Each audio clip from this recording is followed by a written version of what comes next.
À la une cette semaine, le lancement de Cap Access par le Fonds Mohamed VI pour l'investissement en collaboration avec le groupement professionnel des banques du Maroc. Dès le mois d'avril, ce nouveau produit de dette subordonnée promet de révolutionner le paysage de l'investissement privé. Avec une enveloppe budgétaire de 4 milliards de dirhams, Cap Access se fixe comme objectif de stimuler l'investissement privé et de générer entre 30 000 et 35 000 emplois. Les entreprises visées sont celles affichant un chiffre d'affaires annuel de 10 à 500 millions de dirhams, ciblant notamment les petites et moyennes entreprises en quête de financement. Cap Access se distingue aussi par ses nombreux avantages, dont le taux d'intérêt attractif de 5,5% et une durée de crédit étendue offrant 3 ans de plus que les conditions bancaires traditionnelles. Cette semaine aussi, un signal d'alerte a été lancé par le ministère de la Santé qui rapporte une augmentation des cas de rougeole à travers le pays. Cette maladie que beaucoup croyaient appartenir au passé grâce aux avancées en matière de vaccination refait surface. L'épicentre de cette résurgence se trouve dans la région de Souss Messa où l'on note une chute de la couverture vaccinale. Et face à cette urgence sanitaire, une mobilisation sans précédent a été initiée. Les équipes régionales et provinciales du ministère ont été mobilisées pour combattre la propagation de la rougeole.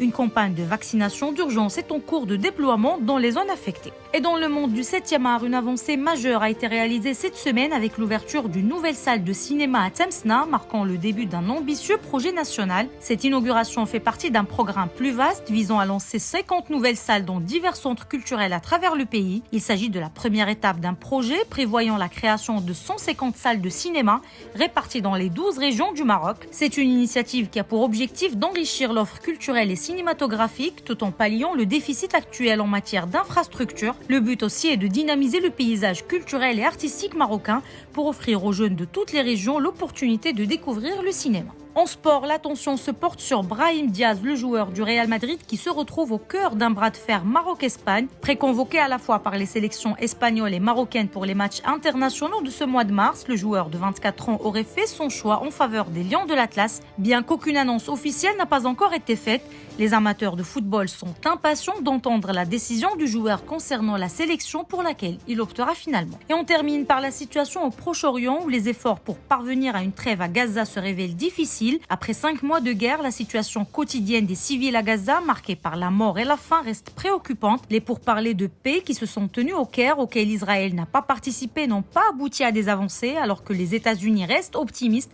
espérant parvenir à un accord avant le début du Ramadan. Et aux dernières nouvelles, la délégation du Hamas présente lors des négociations a quitté la capitale égyptienne pour Doha pour des consultations avec sa direction politique. Plus d'informations sur lebrief.ma.